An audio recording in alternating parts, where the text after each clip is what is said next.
ধরনের মানুষের মাধ্যমে আল্লাহ রব্বুল আলামিন কোরআন তথা দ্বীন ও ইসলামকে হেফাজত করবেন। কবিতা আকারে চমৎকার তিনি বলেছেন, ইউআইদু দীনাল্লাহি ফি কুল্লি দাওরাতিন, ইউআইদু দীনাল্লাহি ফি কুল্লি দাওরাতিন, আসাইবু তাতলু মিসলাহা মিন আসাইবি, ফামিনহুম রিজালুন ইয়াদফাউনা কিতাবাহু বিসুমরিল কনা ওয়াল মুরহাফাতিল কওয়াজিবি, ওয়ামিনহুম রিজালুন ইয়াগলিবুনা আদুওয়াহুম বিআকওয়া দলিলিন মুফহিমিন লিল মুগাজিবি,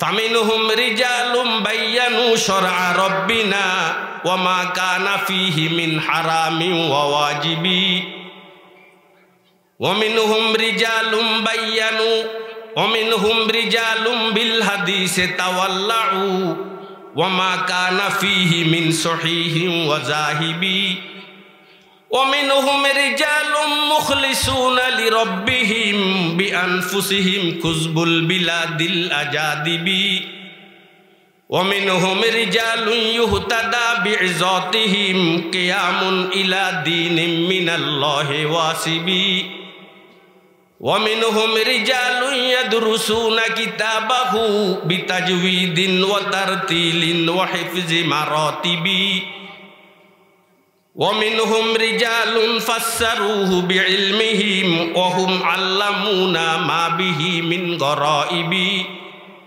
আলাল্লাহি রাব্বিন নাসি হুসনু জাযাইহিম বিমা লা ইউআফি আদদুহু যেহনা হাসিবি, বিমা লা ইউআফি আদদুহু যেহনা হাসিবি। এই ৮ ধরনের মানুষের কথা তিনি এই কবিতাগুলোর ভিতরে আলোচনা করেছেন। এই ৮ শ্রেণীর মানুষের মাধ্যমে তিনি দ্বীন ও ইসলাম তথা কোরআনকে হেফাজত করবেন। তার মধ্যে প্রথম শ্রেণীর লোক মুজাহিদিন ইসলাম, এদের মাধ্যমে আল্লাহ রব্বুল আলামিন এই দ্বীন ও ইসলামকে হেফাজত করবেন। মুজাহিদিন ইসলাম, ওদের কাজ কি? ওরা ইসলামের পক্ষে বাতিলের মোকাবেলা করবে। যারা জেহাদ করে তাদেরকে বলা হয় মুজাহিদ। জেহাদ শব্দটি শুনলে আমরা অনেকে আতঙ্কিত হয়ে যায়, ভয় পেয়ে যায়। আর বিজেপিরাও আমাদেরকে বুঝাতে সক্ষম হয়েছে যে জেহাদ, সন্ত্রাস, জঙ্গিবাদ এটা একই জিনিস। মূলত জেহাদ, সন্ত্রাস আর জঙ্গিবাদ এটা এক নয়।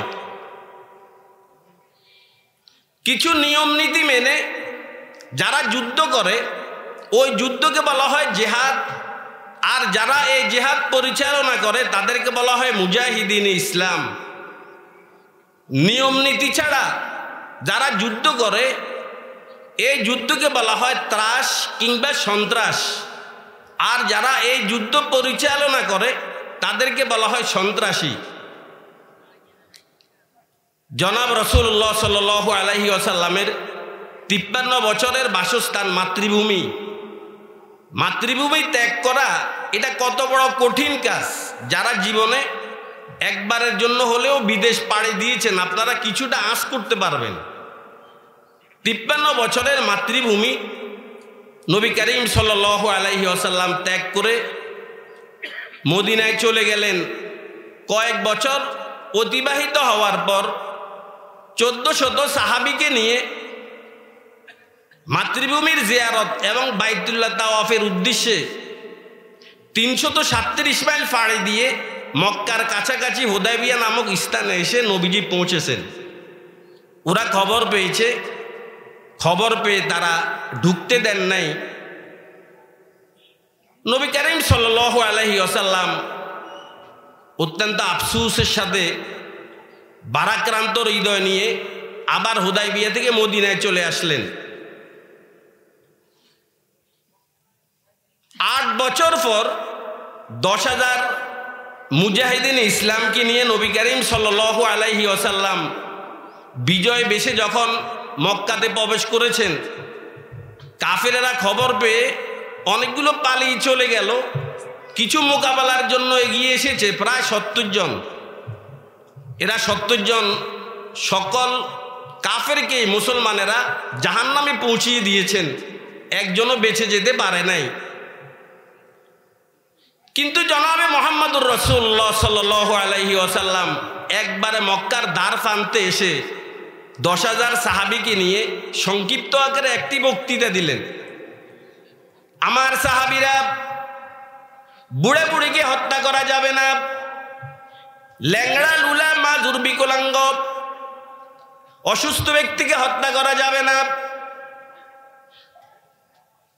কোন বয়স্ক মানুষকে হত্যা করা যাবে না, যারা কাবার গিলাফ ধরবে তাদেরকে হত্যা করা যাবে না। মান দাখালা দারা আবি সুফিয়ান ফাহুয়া আমিনুন, আবু সুফিয়ানের ঘরে যে প্রবেশ করবে তাকে হত্যা করা যাবে না, যে তোমাদের সামনে সারেন্ডার করবে তাকে হত্যা করা যাবে না। শুধুমাত্র তোমাদের বিরুদ্ধে যারা অস্ত্র ধরবে তাদের বিরুদ্ধে যুদ্ধ করার অনুমতি দিলাম। কি নিয়ম নীতি! বুড়ো বুড়িকে হত্যা করা যাবে না, অসুস্থ মানুষকে হত্যা করা যাবে না। ক্ষমতার মানদণ্ড কিন্তু তখন মুসলমানের হাতেই ছিল। নবী করিম সাল্লাল্লাহু আলাইহি ওয়াসাল্লামের চাচা হামজা রাদিয়াল্লাহু তাআলা আনহুকে ওয়াহশী হত্যা করেছে, আর হযরত হিন্দা রাদিয়াল্লাহু তাআলা আনহা পরবর্তীতে ইসলাম ধর্ম গ্রহণ করেছেন। নবীজিকে মোসলা করেছেন, রূপ বিকৃতি করেছেন, নাক কেটে ফেলেছে, চোখ বের করে ফেলেছে, জিহ্বা কেটে ফেলেছে, আঙ্গুলগুলোকে কেটে ফেলে দিয়েছে, পায়ের আঙ্গুল, কান এবং বুক ছিঁড়ে কলিজা বের করে চিবিয়েছে, খণ্ড বিখণ্ড করেছে। নবী করিম সাল্লাল্লাহু আলাইহি ওয়াসাল্লাম যখন এই সংবাদটি পেলেন, নিজের আপন চাচা, কেমন উত্তেজিত হওয়ার প্রয়োজন ছিল, কিন্তু নবী একবারে শান্ত। নবীজি বলেছেন, এ আমার সাহাবীরা, কে আছে তোমাদের মধ্যে এমন যে আমার চাচার হত্যার প্রতিশোধ নিতে? হযরত আবু দাজানা রাদিয়াল্লাহু তাআলা নাঙ্গা তলোয়ার নিয়ে দাঁড়িয়ে গেল, ইয়া রাসূলুল্লাহ, আপনার চাচা হামজার হত্যার প্রতিশোধ আমি নিব। নবী বলেছেন, ও আবু দাজানা, শুনো, তুমি যে তরবারে নিয়ে যাচ্ছ প্রতিশোধ নেওয়ার জন্য, আমার চাচার হত্যাকারী যদি কোনো মহিলা হয় তাকে হত্যা করা যাবে না, কোনো বাচ্চা, শিশু, বুড়ো মানুষ, অসুস্থ ব্যক্তি যদি আমার চাচার খুনি হয় তাকে হত্যা করা যাবে না। আবু দাজানা রাদিয়াল্লাহু তাআলা ওখানে গিয়ে দেখলেন আল্লাহর নবীর হত্যার কাজে সরাসরি সহযোগী হয়েছেন একজন নারী হিন্দা। নবীর বাতলানো নির্দেশ মেনেছেন যে কোনো মহিলা যদি হয় হত্যা করা যাবে না। এই ধরনের নিয়ম নীতি মেনে যারা যুদ্ধ করে, এই যুদ্ধকে বলা হয় জিহাদ, আর যারা এই জিহাদ পরিচালনা করে তাদেরকে বলা হয় মুজাহিদিন ইসলাম। জিহাদ আর সন্ত্রাস এক নয়। যে আমেরিকা ইরাকের উপর হামলা করেছে, আফগানিস্তানের উপরে গত কয়েক বছর আগে হামলা করেছে, আপনারা সবাই জানেন। এদের হামলাতে শুধু যারা মুজাহিদ ওরা মৃত্যুবরণ করেছে না, অনেক হাজার হাজার অসুস্থ মানুষ। গত কয়েকদিন আগে ঘটে যাওয়া ইসরায়েলের ক্ষেপণাস্ত্র সেই ফিলিস্তিনের হাসপাতালের উপরে পড়ে 500 শতাধিক রোগী মৃত্যুবরণ করেছে। সারা পৃথিবী এই ঘটনা দেখেছে, ধিক্কার দিয়েছে। বলেন, এরা যে যুদ্ধ করে, এই যুদ্ধের ভিতরে কোনো নিয়ম নীতি আছে না? নিয়ম নীতি ছাড়া এটাকেই বলা হয় সন্ত্রাস কিংবা ত্রাস। আর যারা পরিচালনা করে তাদেরকে বলা হয় সন্ত্রাসী। এর দ্বারা বোঝা যায় বর্তমানে ইসরায়েল বলেন, আমেরিকা বলেন, এরা মুজাহিদ নয়, এরা হচ্ছে বিশ্ব সন্ত্রাসী। যুদ্ধ, জিহাদ আর সন্ত্রাস এক নয়। জিহাদ এসেছে সন্ত্রাসকে প্রতিহত করার জন্য। আল্লাহ পাক কোরআনে বলেছেন, ওয়াকাতিলুহুম হাত্তা লা তাকুনা ফিতনাতুন ওয়া ইয়াকুনা আদ-দীনু কুল্লুহু লিল্লাহ। আমার বান্দাগণ, ফিতনা শেষ হওয়া পর্যন্ত এবং আল্লাহর দিন আল্লাহর জমিনে প্রতিষ্ঠিত হওয়া পর্যন্ত তোমরা জিহাদ করো। মুজাহিদিন ইসলাম 1 নাম্বার। ফামিনহুম রিজালুম ইয়াগলিবুনা আদুওয়াহুম বিআকওয়া দলিলিন মুফহিমিন লিল মুগাজিবি। দ্বিতীয় নাম্বার, যাদের মাধ্যমে আল্লাহ পাক দ্বীন ও ইসলামকে হেফাজত করবেন, মুনাজিরিন ইসলাম, তারকিকের দল, যারা ইসলামের পক্ষে বাতিলের সাথে মোকাবেলা করবে, যুক্তি তর্কের মাধ্যমে ওদেরকে পরাস্ত করবে। আমাদের এই দেশে বাতিল সম্প্রদায়ের অভাব নেই, হাজার হাজার বাতিল সম্প্রদায়। তবে যত বাতিল ফেরকা আমাদের এই দেশে আছে, সব কিছুর শিকড় কিন্তু ইহুদিদের সাথে গিয়ে মিলে। এই যে দেখেন কাদিয়ানি ফেরকা, সর্বসম্মতিক্রমে এরা কাফের। যদিও বাংলাদেশে এখনো রাষ্ট্রীয়ভাবে ঘোষণা দেওয়া হয় নাই, কিন্তু এরা সর্বসম্মতিক্রমে এরা কাফের। প্রায় পৃথিবীতে 50টি রাষ্ট্রের রেডিও থেকে ওদের ধর্মের প্রচারণা চালানো হয়। এই কাদিয়ানীদের গোড়া কিন্তু ইহুদিদের সাথে। দ্বিতীয়ত আহলে হাদিস, এটা আমাদের দেশের নব্য সমস্যা। এদের গোড়া হলো শিয়া, আর শিয়াদের গোড়া কিন্তু মিলে ইহুদিদের সাথে। আহলে হাদিস কারা জানেন? যারা বর্তমানে আমাদের দেশে বিভিন্নভাবে মসজিদে গিয়ে আমিন জোরে বলে, তারাবির নামাজ 8 রাকাত পড়ে। এদের এটাই হলো আহলে হাদিসের সংক্ষিপ্ত পরিচয়। যারা তারাবির নামাজ কত রাকাত পড়ে? নামাজে দেখবে দাঁড়াবে এভাবে না, সুন্নতি পদ্ধতিতে না, এভাবে দাঁড়াবে বেয়ালের মতো। তো এরা তারাবি 8 রাকাত পড়ে। জিজ্ঞেস করা হলে 8 রাকাত কেন পড়ো? আমাদের 14 গোষ্ঠী হারাম শরীফ প্রায় 1400 বছর থেকে মক্কা মদিনা থেকে নিয়ে সারা ওয়ার্ল্ডে মুসলমান 20 রাকাত তারাবির নামাজ পড়ে। তোমরা 8 রাকাত পড়ো কেন? হাদিসে আছে ভাই, হাদিসে 8 রাকাতের কথা আছে। মাশাআল্লাহ, এটা আমরাও বলি যে 8 রাকাতের কথা হাদিসে আছে। তবে এটা কিসের 8 রাকাত জানো? একটি রসাত্মক গল্প বলতে হয়। এক লোক অজু করছে, অজু করার সময় এই যে নাকে 2টা ছিদ্র, ছিদ্রেতে পানি দিচ্ছে আর দোয়া পড়তেছে, আল্লাহুম্মা ইন্নী আউযু বিকা মিনাল খুবসি ওয়াল খাবাইস। জিজ্ঞেস করা হলো, ভাই আপনি এই দোয়াটি কেন পড়েন? হাদিসে আছে। মাশাআল্লাহ, হাদিসে আছে ঠিক, তবে আপনি ছিদ্র ভুলে গিয়েছেন। এটা নিচের ছিদ্রের দোয়া, এটা কোন উপরের ছিদ্রের। 8 রাকাতের কথা হাদিসে আছে ঠিক। ইমামে বুখারী রাহিমাহুল্লাহ ওই আয়েশা রাদিয়াল্লাহু তাআলা আনহা থেকে বর্ণিত যে হাদিসটি তারা তারাবির নামাজ 8 রাকাতে মর্মে উদ্ধৃতি দিয়ে থাকেন। ইমামে বুখারী রাহিমাহুল্লাহ ওই হাদিসটাকে তাহাজ্জুদের অধ্যায় এনেছেন। এটা তোমরা ছিদ্র ভুলে গিয়েছো। এই 8 রাকাত এটা হলো কি? এটা হলো তাহাজ্জুদের নামাজ, এটা কোনো কিসের নামাজ নয়, তারাবির নামাজ। আরো একটা গল্প বলতেন আমার ওস্তাদ আব্দুল আলিম বুখারী রহমতুল্লাহ আলাই। এক লোক নামাজ পড়তেছে, উনার সামনে একটা কুকুরকে বেঁধে রেখেছে। কুকুর সামনে বেঁধেই নামাজ পড়ছে। ভাই তুমি কুকুর সামনে বেঁধে নামাজ পড়ছো? হাদিসে আছে। কই হাদিস বলো তো? লা সলাতা ইল্লা বিহুজুরিল কলব। হাদিস, এটা বাস্তব। যেই একাগ্রতা বা তোমার খাঁটি মন ছাড়া নামাজ পড়লে নামাজ হয় না, এই হাদিসের ব্যাখ্যা হচ্ছে এটি। কিন্তু ও বুঝেছে কলব মানে কালব, কালব মানে কুকুর, যে কুকুর সামনে না রাখলে নামাজ হয় না। আসলে তো ওই যে লোকটা এত গণ্ড মূর্খ যে আরবি বর্ণের ছোট কাপ কালবুন মানে কুকুর, আর বড় কাপ কলবুন মানে অন্তর। যে অন্তরকে হাজির রেখে নবী নামাজ পড়ার জন্য বলেছেন, কুকুরকে সামনে রেখে নামাজ পড়ার জন্য নবী বলে নাই। সব কিছু হাদিসে আছে ঠিক, তবে হাদিস বুঝার সে যোগ্যতাও তো তাদের ভিতরে থাকতে হবে।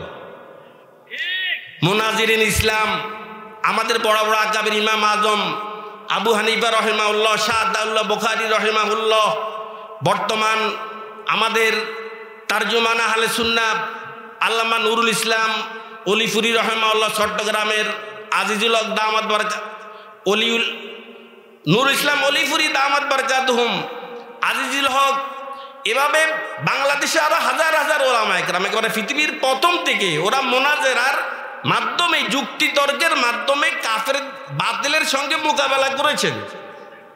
মুজাহিদিন ইসলাম দ্বিতীয় নাম্বার, মুনাজিরিন ইসলাম। ফামিনহুম রিজালুম বায়্যানু শারআ রাব্বিনা ওয়া মা কানা ফীহি মিন হারামি ওয়া ওয়াজিবি। তৃতীয় নাম্বার, মুফতিয়ানে কেরাম। মুফতিয়ানে কেরামের মাধ্যমে আল্লাহ পাক এই দ্বীন ও ইসলাম তথা কোরআনকে হেফাজত করবেন। মুফতি কারা? যারা ফতুয়া দেয়। ফতুয়া কি? এক একটা মাসালা এক একটা ফতুয়া।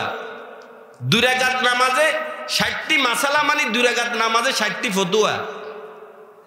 কি পরিমাণ মাসালা উদ্ভাবন করে গিয়েছেন আজমুল মুতাকাদ্দিমিন ইমাম আজম আবু হানিফা রাহিমাহুল্লাহ। 12,70,000 মাসালা এবং 80,000 ফিকহি উসুল তথা মূল নীতি উদ্ভাবন করে গিয়েছেন। এমন হাজারো মাসালা তিনি উদ্ভাবন করে গিয়েছেন যার অস্তিত্ব এখনো আসে না, এটা অনেক পরে আসবে। আর এই ফতুয়া অত্যন্ত কঠিন কাজ। হাকিম উম্মত থানভী রহমতুল্লাহ আলাইহি বলেছেন, তোমরা আমাকে যে কোনো বিষয়ে প্রশ্ন করতে পারো, তবে উনাকে যদি ফতুয়া জিজ্ঞাসা করা হতো, উনি কয় ভাই আমার ভয় লাগে, ফতুয়া দিতে আমার ভয় লাগে। আর আমরা ফতুয়া দিই, আমাদের কোনো ভয় লাগে না। আমি আর আমার একজন কোয়ালিগ রিক্সায় বসে কোথাও যাচ্ছিলাম, আমার কোয়ালিগ আমাকে একটি বিষয় প্রশ্ন করেছেন, আমি উত্তর দেওয়ার আগে রিক্সাওয়ালা উত্তর দিয়ে দিছে। প্রশ্ন করেছে কিন্তু আমাকে, রিক্সাওয়ালা শুনেছে, আমার উত্তরের আগে রিক্সাওয়ালাই উত্তর দেওয়া শুরু করেছে। উনি ভেবেছে যে ফতুয়া একবার সহজ একটা বিষয়, না, এটা অত্যন্ত কঠিন কাজ। মাশাআল্লাহ, এখন তো অনেক এমপি মন্ত্রী, তারপরে বিভিন্ন স্কুল কলেজের প্রফেসর হেডমাস্টারও ফতুয়া দিতে কুণ্ঠাবোধ করে না, নির্ভয়ে ফতুয়া দিচ্ছে হরহামেশা। আমার উস্তাদ আব্দুল আলিম বুখারী রহমতুল্লাহ আলাইহি, উনি টাঙ্গাইলের এক হেডমাস্টারের কথা শুনিয়েছেন, যে হেডমাস্টার এসে ওনাকে বলছেন, হুজুর আমি ফতুয়া দিতে পারি। মাশাআল্লাহ, কিভাবে?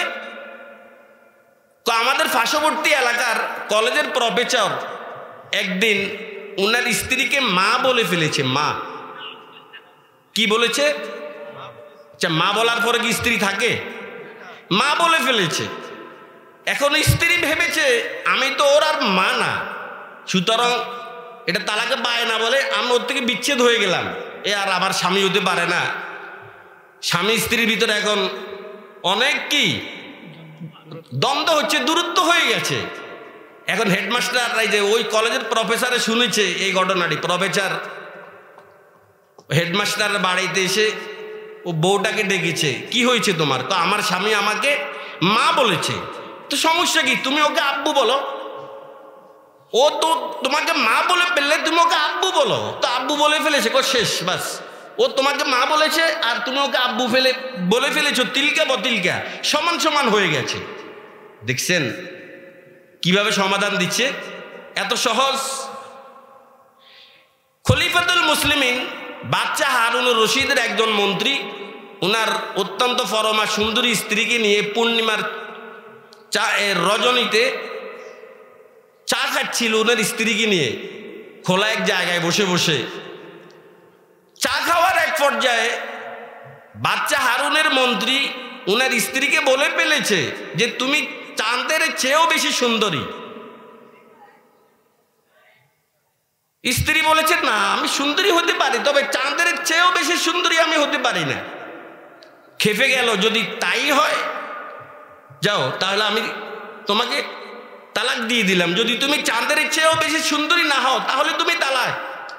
স্ত্রী ভাবলো, হায়রে, আমি তো চাঁদের চেয়ে বেশি সুন্দরী না, সুন্দরী ঠিক, তো নির্ঘাত আমি তালাক হয়ে গেছি, ওর থেকে পৃথক হয়ে গেছে। এখন মন্ত্রীর মন খারাপ। পরের দিন সকালে বাচ্চা হারুনুর রশিদ মন্ত্রী পরিষদের বৈঠক আহ্বান করেছেন। ওই মন্ত্রীও এসেছে, মন খারাপ। কি ব্যাপার, তোমার মন খারাপ কেন? হুজুর, গতকালকে এমন এমন ঘটনা ঘটেছে, ঘটনাটি বলল। এখন মন্ত্রীরা, বাকি অন্যান্য মন্ত্রীরা সমস্যারে বলে উঠেছে, তোমার স্ত্রী তো তালাক, কারণ সে সুন্দরী ঠিক, তবে চাঁদের চেয়ে তো আর বেশি সুন্দরী হতে। বাচ্চা হারুনের দরবারে মাওলানা ঈসা নামে একজন আলেম থাকতো, নামাজ পড়াইতেন বা বাচ্চা বিভিন্ন ধরনের মাসলা মাসাইল জিজ্ঞেস করতো। মাওলানা ঈসাকে ডেকে আনা হয়েছে দরবারে। তুমি বলো, তার স্ত্রীকে বলেছে তুমি যদি চাঁদের চেয়েও বেশি সুন্দরী না হও তাহলে তুমি তালাক। এই কথা বললে কি তার স্ত্রী তালাক হবে? যাহাফ না, তালাক হবে না। মন্ত্রীরা খেপে গেল। সারেঞ্জা মোল্লা, কি বলো, কিসের পড়ালেখা করেছো? বকওয়াস কর, উদ্ভট কথাবার্তা। এর বউ কি চাঁদের চেয়ে বেশি সুন্দরী? নির্ঘাত তালাক হয়ে গেছে। কি বলো তুমি? বাচ্চা আরং বলেছে, ঈসা কোনো দলিল আছে তোমার কাছে তালাক হয় না এই ব্যাপারে? আছে হুজুর। লাকাদ খলাকনাল ইনসানা ফি আহসানি তাকওয়িম। এই আয়াতে আল্লাহ পাক বলেছেন, নিশ্চয়ই আমি মানুষকে পৃথিবীর সব কিছুর চেয়েও সুন্দর বানিয়েছি। পৃথিবীর ভিতরে চাঁদও আছে, সূর্যও আছে, কাবাও আছে, মক্কাও আছে, মদিনাও আছে। সারা পৃথিবীর সব কিছুর চেয়ে সুন্দর কে? তো মানুষ তো সুন্দর, ওর স্ত্রী তো চাঁদের চেয়েও বেশি সুন্দরী, তালাক হবে কিভাবে? এখন এটা আমাদের কাছে একবার সহজ, আমরা এখন বাস হরামেশা এভাবে ফতোয়া দিচ্ছি। খবরদার, এটা অত্যন্ত বড় কঠিন কাজ। মানফতিয়া বেগাইরে ইসমিন কানা ইসমুহু আলা মান আফতা। না জেনে যদি ফতোয়া দেন, ওই লোক যে পরিমাণ গুনাহগার হবে, ওই লোক গুনাহগার হবেই না, গুনাহগারটা হবেন কিন্তু আপনি ফতোয়াদাতা। কেন ফতোয়া এভাবে দিয়েছেন? আল্লাহ ওয়ামিনহুম রিজালুম বিল হাদিসে তাওয়াল্লাউ ওয়া মা কানা ফীহি মিন সহিহিন ওয়া যাহিবি। চতুর্থ নাম্বার, এই দ্বীন ও ইসলাম তথা কোরআনকে আল্লাহ পাক হেফাজত করবেন মুহাদ্দিসিনের মাধ্যমে। মুহাদ্দিসিন কারা? যারা হাদিস পড়ান, হাদিসের দর্স দেন। সুফিয়ানে সাওরি রাহিমাহুল্লাহ বলেছেন যে হাদিস এটা এমন এক জিনিস, সকালে ঘুম থেকে জাগ্রত হওয়া থেকে নিয়ে পুনরায় ঘুম যাওয়া পর্যন্ত দিনের প্রতিটি স্পটে মানুষ হাদিসের মুখাপেক্ষী। ফেরা হাজিরিন, এখানে যারা হাদিস বর্ণনা করে, হাদিস বর্ণনাকারীদের 5টি ভাগ কিতাবে পাওয়া যায়। 1 নাম্বার মুসনেদ, যারা শুধু হাদিস বর্ণনা করে, এর অর্থ জানতেও পারে, নাও জানতে পারে। 2 নাম্বার মুহাদ্দিস, যারা হাদিস বর্ণনা করতে পারে, অর্থও জানে, সনদ এবং আদালতের রুয়াত সম্পর্কে যারা অবগত, রাবীদের অবস্থা সম্পর্কে, তাদেরকে বলা হয় মুহাদ্দিস। 3 নাম্বার হাফিজুল হাদিস, যাদের কমপক্ষে 1 লক্ষ হাদিস মুখস্থ আছে, তাদেরকে বলা হয় হাফিজুল হাদিস। আর হচ্ছে হুজ্জাতুল হাদিস, লক্ষ হাদিস সনদ এবং মতন সহ বলতে পারে, ওদেরকে আমাদের আরবি পরিভাষায় বলা হয় হুজ্জাতুল হাদিস। তারপরে হাকিমুল হাদিস, আল্লাহর নবী থেকে নিয়ে উম্মত পর্যন্ত যতগুলো হাদিস এসেছে, প্রত্যেক হাদিস সনদ এবং মতন সহ যে পারে তাকে বলা হয় হাকিমুল হাদিস। আর এই গুণে গুণান্বিত উম্মতের মাত্র একজন মানুষ, তিনি হচ্ছেন ইমাম আহমদ ইবনে হাম্বল রহমতুল্লাহ আলাইহি। এত বড় জহিন ছিলেন, আল্লাহকে 100 বার স্বপ্নে দেখেছেন এবং আল্লাহর নবীর যত হাদিস উম্মত পর্যন্ত এসেছে প্রত্যেকটি হাদিস তিনি মুখস্থ পারতেন।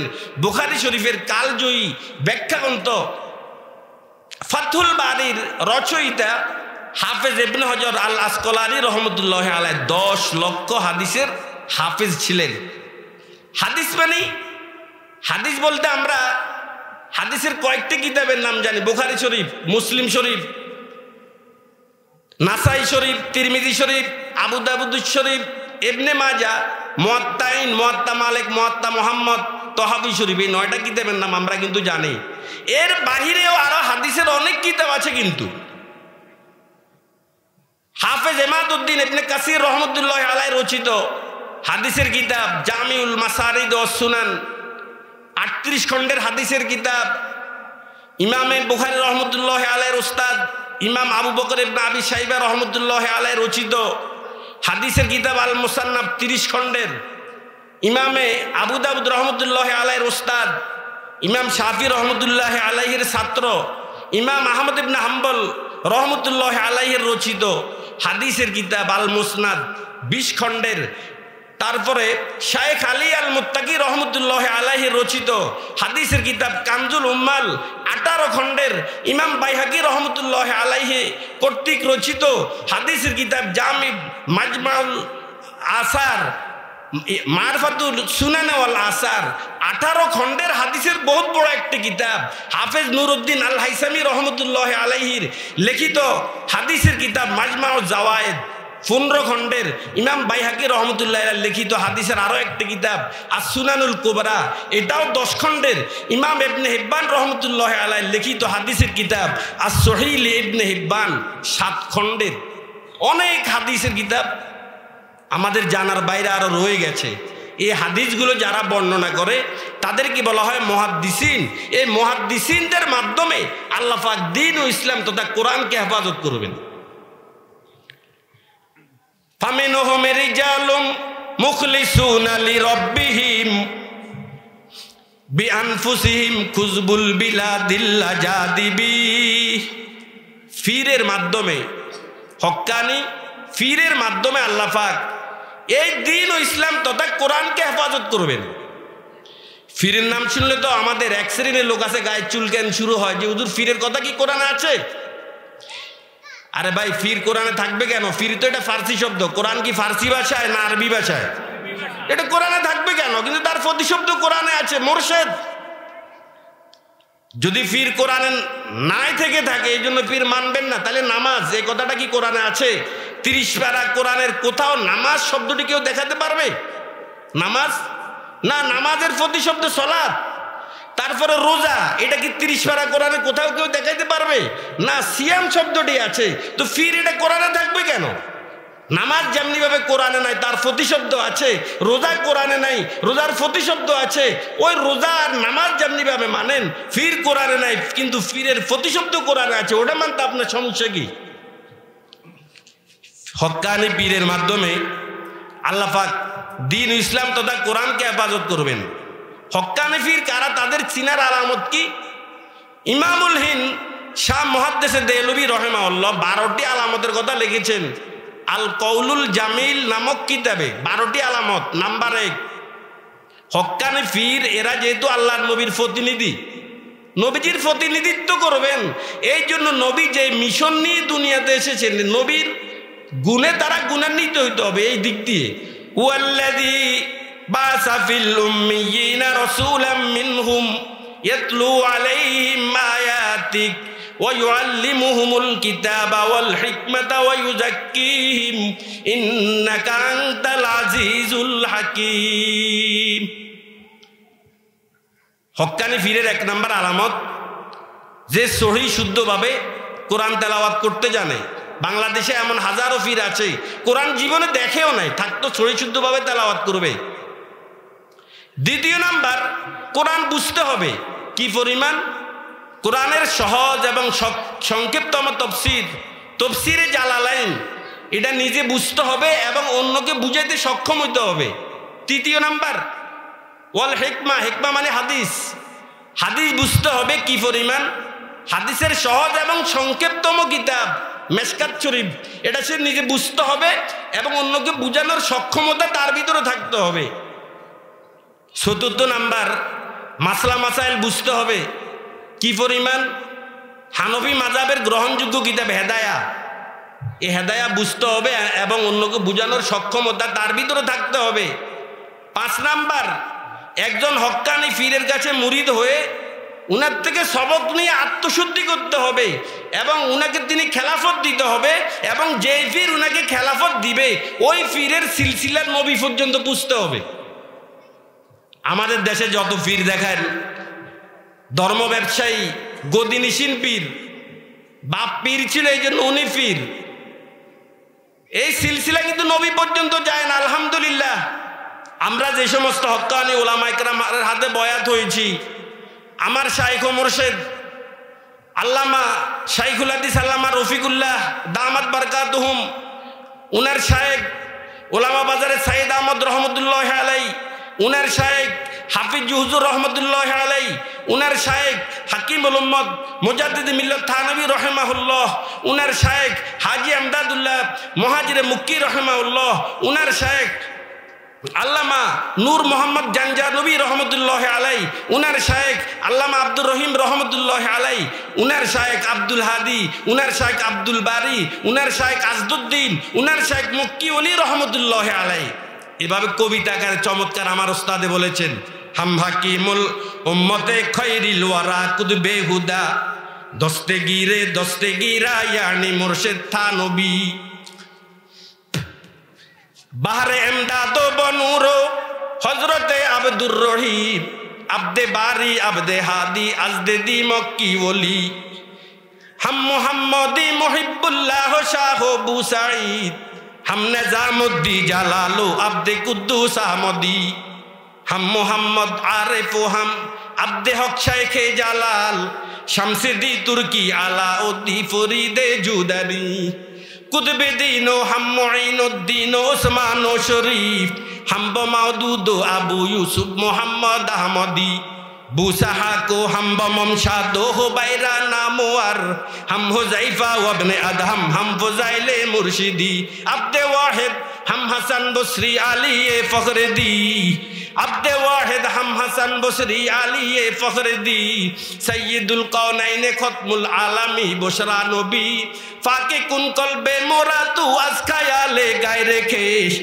बाहरे जाते कुछ शफायम देजे अमराजे दिली हम गुनाहगारों से मौला सद्दुरूद सलाम वसले रोजा शरीफ सैयद अकवान हो हम गरीबों से खुदाया सद्दुरूद सलाम वसले रोजा शरीफ सैयद अबरार हो এভাবে যেতে যেতে আব্দে ওয়াহিদ উনার শাইখের নাম ইমামুল আলিফিন হাসান বসরি রাহিমাহুল্লাহ, উনার শাইখের নাম হযরতে আলী মুর্তাজা রাদিয়াল্লাহু তাআলা আর উনার শাইখের নাম জনাবে তাজেদারে মদিনা মুহাম্মদুর রাসূলুল্লাহ সাল্লাল্লাহু আলাইহি ওয়াসাল্লাম। এটা হক্কানি পীরের 6 নম্বর শর্ত, যে পীর উনাকে খেলাফত দিবে ওই পীরের সিলসিলার নবী পর্যন্ত স্টেপ বাই স্টেপ ধারাবাহিকভাবে যেতে হবে, তখন গিয়ে সে হক্কানি পীর হইতে পারবে।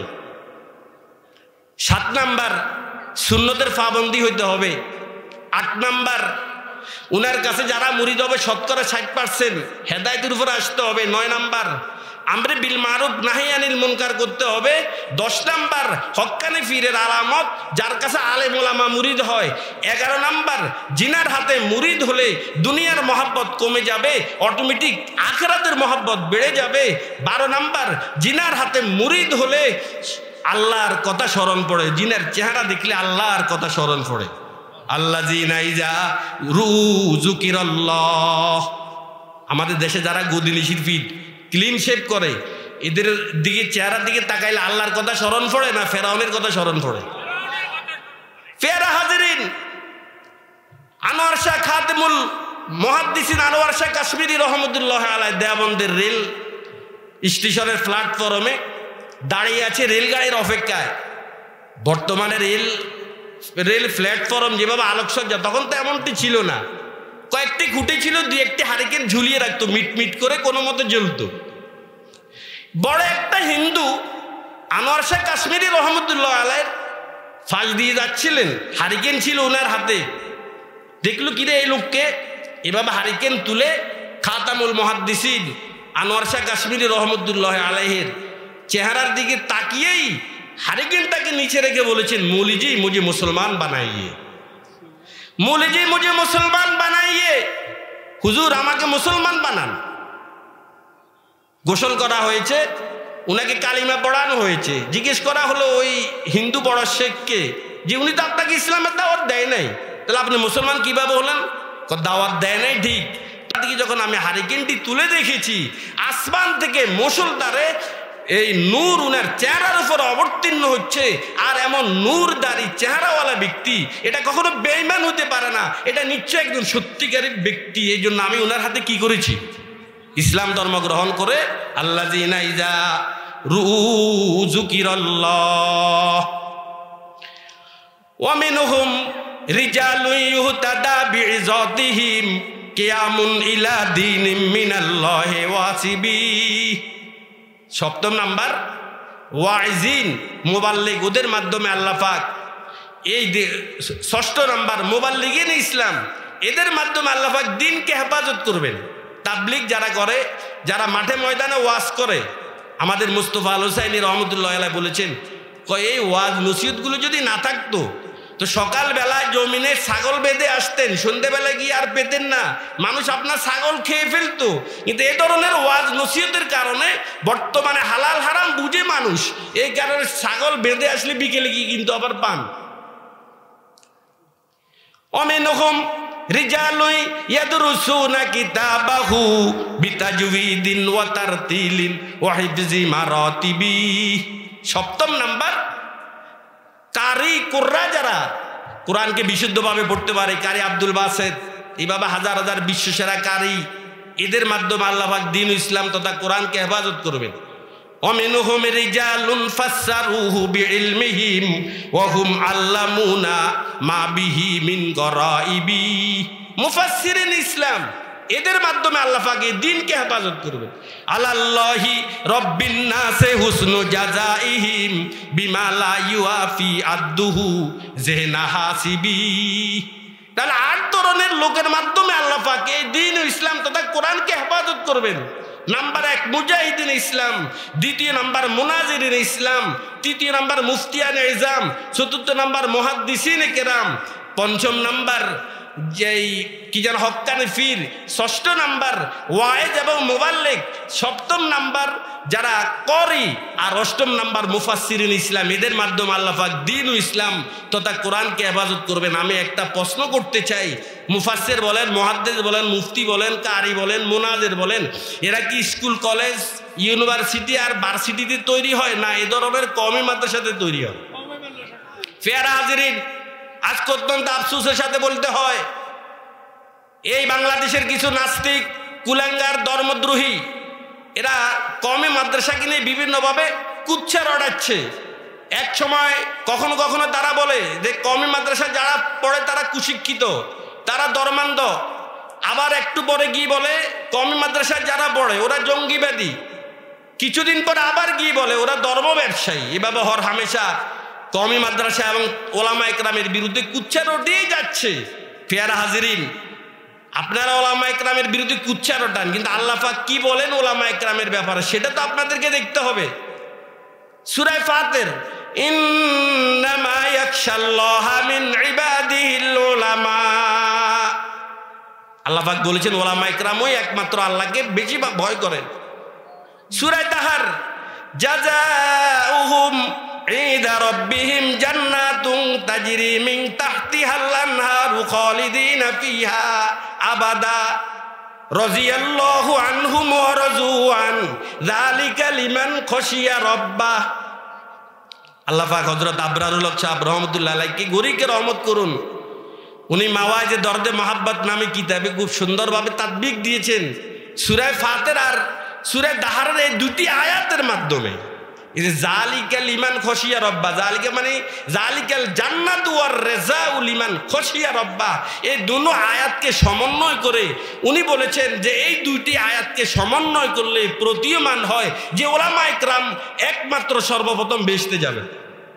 কারা বেহেশতে যাবেন? ওলামা একরাম সর্বপ্রথম। হযরত আবু মুসা আশআরী রাদিয়াল্লাহু তাআলা আনহু থেকে বর্ণিত, তিনি বলেন, ইয়াবাসুল্লাহুল ইবাদা ইয়াউমাল কিয়ামা সুম্মা ইউমাইয়িজুল উলামা ফায়াকুলু ইয়া মাশারাল উলামা ইন্নী লাম আজা নূরি ফিকুম ইল্লা লিইলমি বিকুম ওয়া লাম আজা ইলমি ফিকুম লিউআযিবাকুম ইনতালিকু কদ গফারতু লাকুম। কান দিয়ে শুনুন, হাসরের ময়দান কায়েম হয়ে যাওয়ার পর বিচারের আগে আল্লাহ রব্বুল আলামিন আলেমকে, আলেম ওলামাকে পৃথক করে ফেলবেন, নূরের পর্দায় ডেকে নিয়ে বলবেন, এ আলেমে অপরাধটি করছিস? আল্লাহ করেছি। এ আলেমে অপরাধটি করছিস কিনা? আল্লাহ করেছি। উনাকে যে উনার অপরাধগুলো দেখাবেন, সাধারণ কোনো মানুষ কিন্তু দেখবে না, যেহেতু নূরের পর্দায় তারা আবদ্ধ থাকবে। এ আলেম এটা করেছিলি? আল্লাহ করেছি। এ অপরাধটি করেছিলি?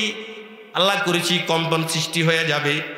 আল্লাহ পাক বলবেন, ইন্নী লাম আজা ইলমি ফিকুম লিউআযিবাকুম, ও আলেমের গোষ্ঠীরা ভয়ের কোনো কারণ নেই।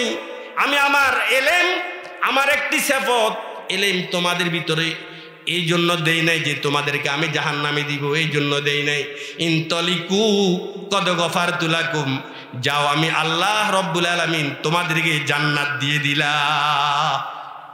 আরো কত কথা, ওয়াইন্নাল আলিমা ইস্তাগফিরু লাহু মান ফিস সামাওয়াতি ওয়াল আরদ, ওলামা একরামের জন্য আসমানবাসী এবং জমিনবাসী আল্লাহর দরবারে গুনাহ মাফের দোয়া করেন। হাত্তা ওয়ালাকাল হিতানু ফি জাওফিল মা, সমুদ্রের মাছ পর্যন্ত ওলামা ইকরামের গুনাহ মাফের জন্য আল্লাহর দরবারে দোয়া করেন। মৌতুল আলম, একজন আলেমের মৃত্যুতে একটি জগতের মৃত্যু হয়ে যায়, একজন আলেমের মৃত্যুতে একটি জগতের মৃত্যু হয়ে যায়। এই জন্য ভাইরা ওলামা ইকরামকে নিয়ে কুচ্ছা রটাতে মুখটাকে সামলে কুচ্ছা রটাবেন। ওলামা ইকরাম ধর্মান্ধ না, ওলামা ইকরাম কুশিক্ষিত। পেয়ারা হাজিরিন ডক্টর ইকবাল বলেছেন যে তোমরা যারা কলেজ ইউনিভার্সিটি বিভিন্ন ভার্সিটিতে পড়ো তোমরা কুশিক্ষিত, ওলামা ইকরাম কুশিক্ষিত নয়। ওলামা ইকরাম কলমের খোঁচা দিয়ে জাতি লক্ষ লক্ষ টাকা হাতি নেয় নাই, ব্যাংক লুট করে নাই, চুরি ডাকাতি করে নাই, কিন্তু তোমাদের হাজার ঘটনা আছে, তোমরা কুশিক্ষিত। ডক্টর ইকবাল বলেছেন যে ছেলে মে কিতা সিরে সে জন হতি হে না জন कहती है उसी इल्म को अरबाबे हुनर मौत अहले हुनर ज़ौक़े हुनर खूब है लेकिन जो अपनी हकीकत को ना जाने वो हुनर क्या मकसूद हुनर सूज़े हयाते अबदी है या एक नफ्स या दो नफ्स मिस्ल शरर क्या शायर के नवा हो के मुगन्नी का नफ्स हो जिससे चमन अफसरदा हो वो बाद सहर क्या ये इल्म नहीं ज़ोहर है अहरारों की हक में जिस इल्म का हासिल है जहाँ में धोखा पे जाओ जिस इल्म का हासिल है जहाँ में धोखा पे जाओ। তিনি বলেছেন যে তোমরা যারা জাগতিক শিক্ষায় শিক্ষা অর্জন করেছো ইয়ে এলেমে নেহি, এটা এলেম নয়, ইয়ে জহর হয়, এটা বিষ তুল্য। বিষ যেমনি ভাবে মানুষকে নিঃশেষ করে দেয়, তোমাদের এই শিক্ষাটাও তোমাদেরকে জাহান্নামের দ্বারপ্রান্তে গিয়ে পৌঁছিয়ে দেয়। তাহলে তোমরা কুশিক্ষিত। ওলামা ইকরাম ধর্মান্ধ না, ওলামা ইকরাম মহাজ্ঞানী, ধর্মান্ধ নয়, মহাজ্ঞানী। মিডিয়ার কল্যাণে এই বাংলাদেশের হাজার হাজার জনতা দেখেছে ওলামা ইকরামের সঙ্গে যখন এ ধরনের নাস্তিক মুরদাদের মোনাজারা হয়েছে, কে কাকে পরাস্ত করেছে, মিডিয়ার কল্যাণে সারা দুনিয়ার মানুষ দেখেছে। ওলামা ইকরাম কখনো ধর্মান্ধ নয়, এরা মহাজ্ঞানী। তার বড় প্রমাণ ওলামা ইকরামের ভিতরে আছে কোরআনের ইলম। আর কোরআনের ব্যাপারে আল্লাহ পাক কি বলেছেন? ইয়াসিন ওয়াল কুরআনিল হাকীম। আল্লাহ পাক হিকমতে ভরা, জ্ঞানে ভরা কোরআনের শপথ করেছেন। কোরআন জ্ঞানে ভরা একটা ভান্ডার, একটা কিতাব, একটা গ্রন্থ। সুতরাং এই কোরআন যার ভিতরে থাকবে সেই হবে কি মহাজ্ঞানী। ওলামা ইকরাম জঙ্গিবাদী, বকওয়াস না, বেশি দূরে যাওয়া লাগবে না। বাংলাদেশের রাষ্ট্র ক্ষমতার মালিক বর্তমান স্বরাষ্ট্রমন্ত্রী আসাদুজ্জামান খান, আপনারা যারা পত্র পত্রিকা পড়েছেন আপনারা জানেন, উনি বলেছেন যে কওমি মাদ্রাসায় জঙ্গি তৈরি হয় না। আমরা বিভিন্নভাবে বহুভাবে যাচাই করে দেখেছি, বরং ওখানে কোরআন হাদিসের শিক্ষা দেওয়া হয়। অল ফজলু মা শাহিদা বিহিল আদা। আসাদুজ্জামান খান বলেছে, সারা পৃথিবীর মানুষ এই কথা কিন্তু জানে। উনি বলেছেন যে বর্তমান আগের চেয়েও মসজিদে মুসল্লি বেশি হয়। আসাদুজ্জামান খান বলেছেন কেন? ওলামা ইকরামের বরকতে এরা ওয়াজ করে, এরা বিভিন্ন প্রোগ্রাম করে, এদের মাধ্যমে মানুষ এখন নামাজমুখী হয়েছে। এই বাংলাদেশের টেকনাফ থেকে তেঁতুলিয়া পর্যন্ত 50,000 কওমি মাদ্রাসা আছে, ছোট বড় প্রায় 60 লক্ষ শিক্ষার্থী আছে। টেকনাফ থেকে তেঁতুলিয়া পর্যন্ত 70 বছরের ইতিহাসে কেউ দেখাইতে পারবে না যে কোনো একজন আলেম জঙ্গি এবং সন্ত্রাসী কর্মকাণ্ড করেছে, কেউ দেখাইতে পারবে না। বাংলাদেশের প্রতিটি ওসির কামরায়, ওসি থানার ওসির কামরার ভিতরে ওই উনার এরিয়ার চোর ডাকাত এবং বাটফারদের লিস্টি করা আছে, আপনারা ভালোভাবে জানেন। কিন্তু ওই লিস্টির ভিতরে একজন আলেমের নাম কেউ দেখাইতে পারবে না যে ওসির লিস্টির ভিতরে একজন আলেমের লিস্টি আছে। ওলামা ইকরাম জঙ্গিবাদী। শেখ মুজিবুর রহমানকে যারা হত্যা করেছে তারা কোন কওমি মাদ্রাসায় পড়ালেখা করেছে? শহীদ বুদ্ধিজীবীদেরকে যারা হত্যা করেছে ওরা কোন কওমি মাদ্রাসায় পড়ালেখা করেছে? 2009 সালের 25শে ফেব্রুয়ারি ঢাকার পিলখানা 57 জন বড় বড় সেনা অফিসারকে যারা হত্যা করেছে এরা কোন কওমি মাদ্রাসার ছাত্র? তারপরে শেখ আব্দুর রহমান এবং বাংলা ভাই এরা কোন কওমি মাদ্রাসার ছাত্র? গত কয়েক বছর আগে রমজানে গুলশানে যারা হামলা করেছে এরা কোন কওমি মাদ্রাসার ছাত্র? এই কওমি মাদ্রাসা যারা পড়ে তারা জঙ্গিবাদী। আর একটু আগে গিয়ে বলে এরা ধর্ম ব্যবসায়ী। আর এরা ধর্ম ব্যবসায়ী না, এরা ধর্ম প্রচারক, বরং তোমরা ধর্ম ব্যবসায়ী। আল্লামা অলি ফরিদ দামাত বরকাতুম, আল্লাহ ওনাকে হায়াত আরো বাড়িয়ে দিন, ওনার জন্য দোয়া করি। উনি বলেছেন যে একজন উকিলের কাছে গেলে উকিলের ফি 2000, একজন MBBS ডাক্তারের কাছে গেলে ওনার পরামর্শ ফি 1500 বা 1000 টাকা। তারপরে একজন উকিলের কাছে গেলে 2000। এরপরে একজন ইঞ্জিনিয়ারের কাছে আপনি প্ল্যান করবেন, ইঞ্জিনিয়ারের পরামর্শ ফ্রি 20,000 টাকা। কিন্তু ওলামা একরামের ফতুয়ার ফি ফ্রি। এই যে আমরা বিভিন্ন সময় আমাদের কাছে ফোন করা হয়, হুজুর এই মাসালার সমাধান কি, হুজুর এই মাসালার সমাধান কি? একবারও কি আমরা এই কথা বলেছি যে আপনাকে ফি আদায় করতে হবে, 1000 টাকা দিতে হবে, তখন আপনার এই ফতুয়া আমি দিব, মাসালার সমাধান আমি দিব? এটা কখনো আমরা বলেছি? কি বলেন, আপনাদের সঙ্গে এই ধরনের ওয়াসিতা হয়েছে কখনো? তাহলে আমরা ধর্ম ব্যবসায়ী না তোমরা ধর্ম ব্যবসায়ী? ফেরা হাজিরিন, আমি বলতে চাই, সুই ছিলেন, সুইর পিছনে ছিদ্র কয়টা কোন? সবাই কথা বলেন। আর চালনি ছিলেন, চালনি, ওই যে মানুষের ধান চালে, চাউল চালে, এই চালনিতে ছিদ্র কয়টা আছে বলেন তো? কথা বলেন, কয়টা ছিদ্র? এখন চালনি সুইরে কয় কিরে তোর পিছনে ছিদ্র কেন? চালনি সুইকে বলছে তোর পিছনে ছিদ্র কেন? আশ্চর্য ব্যাপার, আমার পিছনে ছিদ্র একটি, আর তোমার বডিতে কত হাজার হাজার ছিদ্র। তুমি ওইটা দেখো না, তুমি আমার একটা নিয়ে তোমার মাথা ব্যথা কেন? তোমরাই হলে সবচেয়ে বড় ধর্ম ব্যবসায়ী। এই দেশে যখন নির্বাচন গড়ে আসে, আপনারা দেখবেন জীবনে নামাজ কাকে বলে, মসজিদ কাকে বলে চিনে না। লম্বা টুপি মাথায় দিবে, জামা একটা সিলাবে উনার থেকে অনেক বড়, সালামালাইকুম কাকু, সালাম আলাইকুম, এভাবে লম্বা লম্বা সালাম দেয়। টুপি ব্যবহার করো, হাতে তসবি পরো, আর পট্টি লাগাও, আর মানুষকে সালাম দাও। ধর্ম নিয়ে তোমরা ব্যবসা করো না আমরা ব্যবসা করি? ওলামা ইকরাম ধর্ম ব্যবসায়ী নয়, ওলামা ইকরাম হচ্ছে ধর্ম প্রচারক। বলে ওলামা ইকরাম ধর্ম ব্যবসায়ী না ধর্ম প্রচারক? ধর্ম প্রচারক। বাচ্চা আলমগীরের নাম আপনারা শুনেছেন, ফতুয়া আলমগীর বিশ্বজয়ী ফতুয়া গ্রন্থ ফতুয়া আলমগীর, এটা বাচ্চা আলমগীর রহমতুল্লাহ আলাইহির তত্ত্বাবধানে লিপিবদ্ধ করা হয়েছে। বাচ্চা আলমগীর বড় একজন ইসলাম প্রিয় বাচ্চা ছিল, ওলামা ইকরামের সঙ্গে সবসময় চলতেন। উনার মা একথা বলে, বাবা এ তুমি আলেমদের সঙ্গে চলো, ঘটনা কি? আর কারোর সঙ্গে তোমাকে চলতে দেখি না। মাকে কোনো কথার উত্তর দেয় নাই। একদিন শীতের মৌসুমে মাকে নিয়ে বাইরে বেরিয়েছে ভিটামিন ডি গ্রহণ করার জন্য, রৌদ্রের তাপে বসেছে, সূর্যের তাপ নিবে। মা শুয়ে আছে, বাচ্চা আলমগীর পাশে বসা। বিশাল এক ছাগলের ফাল এদের পাশ দিয়ে যাচ্ছিল। আপনারা জানেন গরু ছাগল এরা যে যৌন ক্ষুধা নিবারণ করে, এরা কি কোনো লজ্জা করে? ছাগলের ফাল যখন একসাথে যায়, দেখেন একটা আরেকটার উপরে লাফ দিয়ে উঠে যায়, একটা আরেকটার উপরে লাফ দিয়ে উঠে যায়। মা দেখেছে, বাচ্চা আলমগীরও দেখেছে।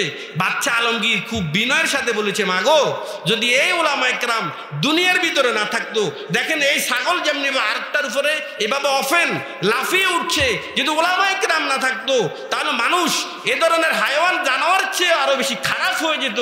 ওলামা ইকরামের ওয়াজের বরকতে, নসিহতের বরকতে মানুষের ভিতরে মানবতা আছে, কিছু হায়া লজ্জা আছে, যার জ্বলন্ত প্রমাণ বাংলাদেশে আলেম ওলামা ইকরাম বেশি না আমেরিকাতে আলেম বেশি? কোন বাংলাদেশে আলেম বেশি না ইউরোপে আলেম বেশি? বাংলাদেশে দেখবেন সে যত বড় বাটপারে হোক, হুজুরকে দেখায় কিন্তু সিগারেট খায় না। কোন খায় কি? কোন হুজুরকে দেখেছে তাজা সিগারেট ফেলে দেয়। আর জেনা বেবিচার তো বহু দূরের কথা, এটা ওলামা ইকরামের বরকত। আর ইউরোপ কি দেখেন, ওই সমস্ত কান্ট্রিতে সেক্স ফ্রি, বাফে সেক্স কি করতেছে, করতেছে। তারপরে মেয়ে একটা নিয়ে বেরিয়ে গেল। আমাদের দাদা ওস্তাদ চিফ জাস্টিস সাবেক আদালত আলিয়া পাকিস্তান আল্লামা তকি উসমানী দামাত বরকাতুম, উনি বলেছেন, উনি রেলগাড়িতে বসা, যারা ফতিতে ব্যবসা করে, ফতিতা ওরা কি করে, নিজস্ব অ্যাড থাকে, নিজের পরিচিতি, ফতিতালয় কোন জায়গায়, উনাকে কোথায় গেলে পাওয়া যাবে, এই ধরনের কার্ড থাকে, ভিজিটিং কার্ডের মতো। তো ওই তকি উসমানী দামাত বরকাতুমকে রেলগাড়িতে এরকম একজন বেশ্যা নারী একটি হ্যান্ডবেল ধরিয়ে দিয়েছে। ওখানে লেখা আছে ব্যানার হেডিং, ফ্লে মাই বডি। কি লেখা আছে বলেন? ফ্লে মাই বডি, মানে উনি ফতিতালা, উনার বডির সঙ্গে খেলা করার জন্য আহ্বান করছে। দেখেন কত বড় নির্লজ্জ। তুমি এই কার্ডটি কার হাতে দিবে? তাকি উসমানীকে আপনারা দেখেছেন? এ কি জাতা মানুষ, যার চেহারার দিকে তাকালে আল্লাহর কথা স্মরণ পড়ে, এমন এক ব্যক্তির হাতে উনি উনার এই পরিচিতিটা দিতে উনি লজ্জাবোধ করে নাই। আজ আলেম ওলামা আমেরিকাতে না থাকার কারণে 20% মেয়ে আপন পিতার যৌন আক্রমণের শিকার। কত পার্সেন্ট নারীগণ? 20% নারী আপন পিতার। এই জন্য কওমি মাদ্রাসা নিয়ে বিরোধিতার কোনো সুযোগ নেই। অতীতে যারা বিরোধিতা করেছে ওদের পরিণাম ফল কিন্তু ভালো হয় নাই। যারা বর্তমানে আপনারা বিভিন্নভাবে কুচ্ছা রটাচ্ছেন, একটু ঠান্ডা মাথায় ভাবুন, আপনার পরিণাম ফল কিন্তু देख लो आए मुसलमानों इस मदरसा को देख लो, उसकी ताईदो हुनर में तुमको भी गाफिल ना हो, उसकी ताईदो मदद में तुमको भी गाफिल ना हो। मदरसा कायम रहेगा दीन अहमद भी रहे, मदरसा कायम रहेगा दीन अहमद भी रहे, आलिम फाजिल रहेगा तुमको भी गाफिल ना हो। मुहद्दिस व मुफक्किर बनाता है ये दीनी मदरसा, आरिफ़े बिल्ला बनाता है ये दीनी मदरसा, आरिफ़े बिल्ला बनाता है ये दीनी मदरसा। प्यारे हाजिरिन, এই জন্য মাদ্রাসার সঙ্গে জড়িয়ে থাকার চেষ্টা করুন, দান দক্ষিণা করার চেষ্টা করুন। আপনাদের এলাকাতে এই গোলাপ ফুল ফুটেছে, গত বছর আমি এই মাদ্রাসায় প্রোগ্রাম করেছি, কিন্তু গত বছরের চেয়েও এই বছর আমার কাছে মাদ্রাসার সৌন্দর্যটা উন্নত, হাসিনুল মানজার। এটা আপনাদের জন্য নসিব ভালো। সকলের অবস্থান থেকে দান দক্ষিণা করুন। হাসরের ময়দানে আমি মুস্তফা আল হোসাইনি দামাত বরকাতুম রহমতুল্লাহ আলাইহির মুখ থেকে ওয়াসেকপুর মাদ্রাসায় এক প্রোগ্রামে তিনি বলেছেন, আমি শুনেছি বান্দা যখন হাসরের ময়দানে যাবে, আমলনামা যখন তার হাতে তুলে দেওয়া হবে, আল্লাহ পাক বলবেন, ইকরা কিতাবাকা কাফা বিনাফসিকাল ইয়াউমা আলাইকা হাসিবা।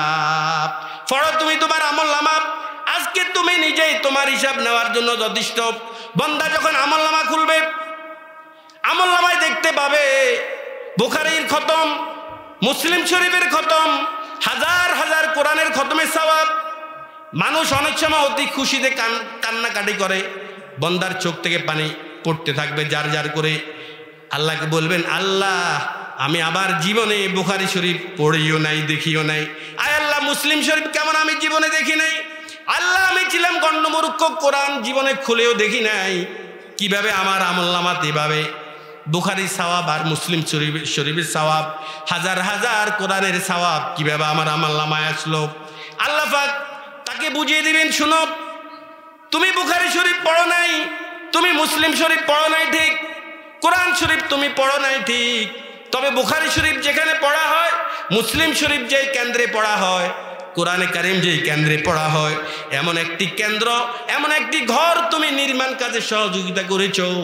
যত মানুষ কিয়ামত পর্যন্ত এই মাদ্রাসাতে বুখারী শরীফের খতম করেছে, মুসলিম শরীফের খতম করেছে, কোরআনে কারিমের খতম করেছে, অটোভাবে 1 ভাগ সওয়াব তোমার আমলনামায় পৌঁছে দেওয়া হয়েছে। আফসোস করবেন ভাইরা আমার। এই জন্য হাতছাড়া করবে না, প্রত্যেকের অবস্থান থেকে এই মাদ্রাসার সাথে আমরা জড়িয়ে থাকবো। আমার ছেলে যেন একজন হক্কানি আলেম হতে পারে, ভাইও একজন হাফেজ যদি বানাইতে পারেন। মান করা আল কোরআন ফাস্তাজারাহু ফাহাল্লা হালালাহু ওয়া হাররামা হারামাহু আদখালাহুল্লাহুল জান্নাহ ওয়া শাফাহু ফি আশরাতিন মিন আহলি বাইতিহি কুল্লুহুম কদ ওয়াজাবাত লাহুন নার। নবী বলেছেন, আমার যে উম্মত কোরআন পড়বে, হালালকে হারাম হালাল হিসেবে জানবে, হারামকে হারাম হিসেবে জানবে, আল্লাহ রাব্বুল আলামিন 1 নাম্বার তাকে জান্নাতে প্রবেশ করাবেন। তার সুপারিশ এমন 10 জন ব্যক্তির ব্যাপারে কবুল করা হবে, কুল্লুহুম কদ ওয়াজাবাত লাহুন নার, যে 10 জনের প্রত্যেকের উপর জাহান্নাম অবধারিত হয়ে গিয়েছে। আবরারুল হক সাহেব পাকিস্তানের বড় আলেম রহমতুল্লাহ আলাই, আল্লাহ উনাকে গরিকে রহমত করুন। উনি সুন্দর কথা বলেছেন মাওয়াইজের ভিতরে, যে একজন হাফেজে কোরআন, যারা কোরআন হিফজ করবে, কোরআন অনুযায়ী আমল করবে, আল্লাহ পাক জান্নাতের 11টি টিকিট তাকে দান করবে। কয়টা টিকিট? 1টা টিকিট তার জন্য, আর 10টা টিকিট তার ফ্যামিলিদের জন্য। 1টা টিকিট তার জন্য, আর 10টা টিকিট কার? ওর ফ্যামিলির জন্য। 11টা টিকিট আল্লাহ পাক জান্নাতের দান করবে। পেয়ারা হাজিরিন, বর্তমানে আমেরিকার ভিসার জন্য আমাদের হুঁশ নেই, প্রত্যেকের অবস্থান থেকে 40 লাখ 50 লাখ এরপরেও তো অনেক মানুষ মৃত্যুবরণ করছে, তারপরেও আপনি আমেরিকায় যাওয়ার পর আপনার যে ভাগ্য খুলবে, কারণ দুনিয়া এটা তকদির অনুযায়ী আসে। কারণ দুনিয়া কি অনুযায়ী আসে? কোন তকদির। আপনি হাজারো চেষ্টা করলে হয়তো টাকা আপনার কাছে আসবে না, কিন্তু আখেরাত আসে বকতের মেহনত। তাহলে আমেরিকায় গিয়েছেন, আপনার কপাল ভালো হইতে পারে, খারাপও হইতে পারে। আমেরিকায় যাবেন আমেরিকার ভিসার জন্য আর আমেরিকার টিকিটের জন্য। আমরা কি বেহুশ হয়ে গিয়েছি আর আমার সন্তানকে কোরআন পড়াচ্ছি না? কোথায় আমেরিকার টিকিট আর কোথায় জান্নাতের টিকিট? ব্যবধান আছে নাকি নাই? কোথায় আমেরিকার টিকিট? এই জন্য আমার ভাইরা, আমার সন্তানকে কোরআন পড়ানোর চেষ্টা করতে হবে। যদি পারেন একজন আলেম বানাবেন। প্রশ্ন করতে পারেন, হুজুর একজন হাফেজ যদি 10 জনকে জান্নাতে নিতে পারে, তাহলে একজন আলেম, হক্কানি আলেম কতজন নিতে পারবে? ব্রাহ্মণবাড়িয়ার সিরাজুল ইসলাম রহমতুল্লাহ আলাই উনি খুব সুন্দর উপমা দিয়ে বলেছেন, আল্লাহর নবী এবং হযরত আয়েশা সিদ্দিকা রাদিয়াল্লাহু তাআলা আনহা মাগরিবের পরে হুজরা মোবারক আরাম করছিলেন উপরের দিকে তাকিয়ে। আল্লাহর নবীর ঘরের চাল ছিল খেজুর পাতার ছাউনির তৈরি। খেজুর পাতার ছাউনির ফাঁকে ফাঁকে আসমানের তারকা দেখা যায়। নবী আয়েশাকে ডেকে বললেন, ও আয়েশা বলো, এই আকাশের ভিতরে কতগুলো তারকা রয়েছে? হযরত আয়েশা বললেন, ইয়া রাসূলুল্লাহ, এটা কি গণা সম্ভব নাকি? পৃথিবীর কোনো মানুষের পক্ষে আকাশে কতগুলো তারকা এটা গুণে শেষ করতে পারবে না। তার মানে আয়েশা রে, তুমি বুঝাতে চাচ্ছ যে তারকা অগণিত? কহা হুজুর, তারকা অগণিত। আয়েশা বলবে কি, এই অগণিত তারকার মতো অগণিত নেক আমার কোন উম্মতের একটু বলো তো দেখি। হযরত আয়েশা মনে মনে খুশি আর চুপচাপ, যে এটা তো আমার আব্বারই হবে, কারণ আমার আব্বার নাম আবু বকর। মাআলিমুত তানজিল, ইমাম বাগবী রহমতুল্লাহি আলাইহি মাআলিমুত তানজিল নামক তাফসীরের কিতাবে লিখেছেন, আউয়ালু মান আসলামা মিনার রিজাল আবু বকরিন ওয়া মিনান নিসায়ে খাদিজা ওয়া মিনাস সিবিয়ান আলী ইবনে আবি তালিবিন ওয়া হুয়া ইবনু 10 সিনিন ওয়া মিনাল আবিদ বিলাল ওয়া মিনাল মাওয়ালি যায়েদ ইবনে হারিসা। সর্বপ্রথম বয়স্কদের মধ্যে ইসলাম ধর্ম গ্রহণ করেছিলেন হযরত আবু বকর সিদ্দিক রাদিয়াল্লাহু তাআলা। কত নেকের অধিকারী ছিলেন। আল্লাহর নবীর সাথে সূর পর্বতের গুহায় 3 দিন অবস্থান করেছিলেন। হযরত ওমর রাদিয়াল্লাহু তাআলা সারা জীবন আবু বকরের পিছনে হেঁটে হেঁটে বলেছেন, আবু বকর, তুমি আমার জীবনের সকল আমল নিয়ে 3 রাত্র যে তুমি নবীর সঙ্গে সৌর পর্বতের গুহায় ছিলে, ওই 3 রাত্রের আমলটুকু শুধু আমাকে দিয়ে দাও। কি পরিমাণ নেকের অধিকারী আবু বকর। আয়েশা রাদিয়াল্লাহু তাআলা চুপচাপ, নবীর প্রশ্নের উত্তর দেন নাই। নবীজি একটু পরে বললেন, আয়েশা শুনো, এ অগণিত তারকার মতো অগণিত নেক আমার উম্মত ওমরের। এই উত্তর শুনে আয়েশা রাদিয়াল্লাহু তাআলার মন খারাপ হয়ে গেল, কারণ বাপের কথা বলে নাই। নবীজি উনার চেহারা দেখে আঁচ করতে পেরেছে আমার এই উত্তরে আয়েশা খুশি না। এই জন্য নবী করিম সাল্লাল্লাহু আলাইহি ওয়াসাল্লাম আয়েশা রাদিয়াল্লাহু তাআলাকে সান্ত্বনা দেওয়ার লক্ষ্যে বলেছিলেন, আয়েশা রে, আমার উমরের নেক এত বেশি এত বেশি, তারপরেও তার সাথে তুলনা দেওয়ার মতো বস্তু এই পৃথিবীর বুকে আছে তারকা। উমরের নেক বেশি, কেমন বেশি? তারকার মতো বেশি। তুলনা দেওয়ার মতো জিনিস এই দুনিয়াতে আছে। তবে আমার আয়েশা শুনো, আমার আবু বকরের নেক এত বেশি এত বেশি, তার সাথে তুলনা দেওয়ার মতো বস্তু এই পৃথিবীর বুকে না। কি পরিমাণ নেক হযরতে নবীজি বলেছেন, আমি ইসলাম ধর্ম নবুয়ত প্রাপ্ত হওয়ার পরে সর্বপ্রথম আবু বকর এবং খাদিজার সম্পদ দিয়ে বেশি উপকৃত হয়েছি এবং বেশি উপকৃত হয়েছি। সর্বপ্রথম উপকৃত হয়েছি এবং বেশি উপকৃত হয়েছি। নবী বলেছেন, আমি জান্নাতে এই আবু বকর আর খাদিজাকে ছাড়া যায় একা যাব না। আবু বকর রে, দুনিয়াতে যত সাহাবী যত উপকার করেছে দুনিয়াতেই তাদের সকলের বদলা দিয়ে দিলাম। মা খলা আবু বকরিন, আবু বকরের উপকারের বদলা আমি দুনিয়াতে দিতে পারি নাই। আবু বকর, যত উপকার তুমি এই ধর্মের জন্য করেছো, আল্লাহ নিজেই তোমাকে পরকালে বদলা দিবে। কেমন নেকের অধিকারী! ফজরের নামাজের পর হযরত আবু বকর আল্লাহর নবী প্রশ্ন করলেন, আইয়ুকুম শাইয়া জানাজাতান, কে আছে এমন তোমাদের মধ্যে আজকে জানাজার নামাজ পড়েছ? কলা আবু বকরিন আনা। সব সাহাবী চুপচাপ। আবু বকর বললেন, হুজুর আমি একটা জানাজার নামাজ পড়েছি। নবী বলেছেন আইয়ুকুম আদা মারিদ, ও আমার সাহাবীরা কে আছে এমন একজন রোগীর সেবা করেছ? সব চুপচাপ কল আবু বকর নানা। আবু বকর দাঁড়িয়ে বললেন হুজুর আমি আজকে একজন রোগীর সেবা করেছি। একটু পরে গিয়ে নবী বললেন আইয়ুকুম আতামা মিসকিনা, সাহাবীরা কে আছে তোমাদের মধ্যে এমন একজন মিসকিনকে খানা খাওয়াইছিলে? সব সাহাবী চুপচাপ কল আবু বকর নানা। আবু বকর বললেন হুজুর আমি আজকে একজন মিসকিনকে খানা খাওয়াইছি। যেই প্রশ্ন করে সেই প্রশ্নের উত্তর শুধু আবু বকর আমি বলে দেন, আর সব সাহাবী চুপচাপ। আল্লাহর নবী বললেন মান কানাত লাহু হাযিহিল আরবা বানাল্লাহু লাহু বাইতান ফিল জান্নাহ, আমার যেই উম্মতের ভিতরে এই 4টি গুণ থাকবে আল্লাহ রাব্বুল আলামিন জান্নাতে তার জন্য একটি ঘর নির্মাণ করবে। এই জন্য আমার ভাইরা আমরা এই মাদ্রাসার সাথে, তাইলে বুঝতে পেরেছেন যে আকাশের তারকা অগণিত, তারপরেও তার তুলনা দেওয়ার সম্ভব, কিন্তু উমরের নেকের সাথে তুলনা দেওয়ার মতো পৃথিবীর বুকে কিছুই নেই। একজন হাফেজ যদি 10 জন নিতে পারে, একজন আলেম যেই তার এলেম অনুযায়ী আমল করেছে সে কি পরিমাণ মানুষকে জান্নাতি নিবে এর কোনো হিসাব আর ইয়ত্তা নেই। হাদিসে আছে কথা শেষ মেহমান এসে গেছে, ওলামায়ে কেরাম যে পথ দিয়ে জান্নাতে যাবেন আল্লাহ রাব্বুল আলামিন ওই পথের 2 পাশে কিছু গ্রাম্য লোককে দাঁড় করাবেন। ওলামায়ে কেরাম যখন জান্নাতে যাওয়া শুরু করবেন প্রত্যেকটি লোক তার পরিচয় তুলে ধরবে, ওলামায়ে কেরামের সাথে তার সম্পর্কটি কেমন ছিল সেটি তুলে ধরবে। হুজুর আমি তো আপনার এলাকার ওই লোকটাই যে আপনার মাদ্রাসায় দান করেছি, 1 জিল কোরআন শরীফ দিয়েছি, আপনাকে একটি পাঞ্জাবি সেলাই করে দিয়েছি, আমি তো সেই লোক। আজকে আপনি জান্নাতে যাচ্ছেন, হুজুর আমার কপাল পুড়ে গেছে, আমি তো জাহান্নামের যাত্রী হয়ে গেলাম। আরও একটু আগে গিয়ে আর একটু লোক বলবো হুজুর আমি তো ওই লোক, আপনার মাদ্রাসায় ইট দান করেছিলাম, বালু দান করেছিলাম, আজকে আমার কপাল খারাপ, আমি জাহান্নামের যাত্রী হয়ে যাচ্ছি, আপনি জান্নাতে যাচ্ছেন আমাকে একা রেখে। এভাবে এক একজন এক একটি সম্পর্কের কথা তুলে ধরবে। আল্লাহ মেয়ে তো দেখছেন, আর এই নাডামিটাও তো করছেন আল্লাহ, এদেরকে এভাবে দাঁড় করাইছেন। তো ফেয়ার হাজিরিন, আল্লাহ ওলামায়ে কেরাম আল্লাহকে বলবেন আল্লাহ কি করতাম, এক একজন এক এক পরিচয় দিচ্ছে আমার সঙ্গে কি করতাম। আল্লাহ পাক বলে তুমি কি চাও? তখন আলেম বলবে আল্লাহ আমি একা জান্নাতে কিভাবে যাব?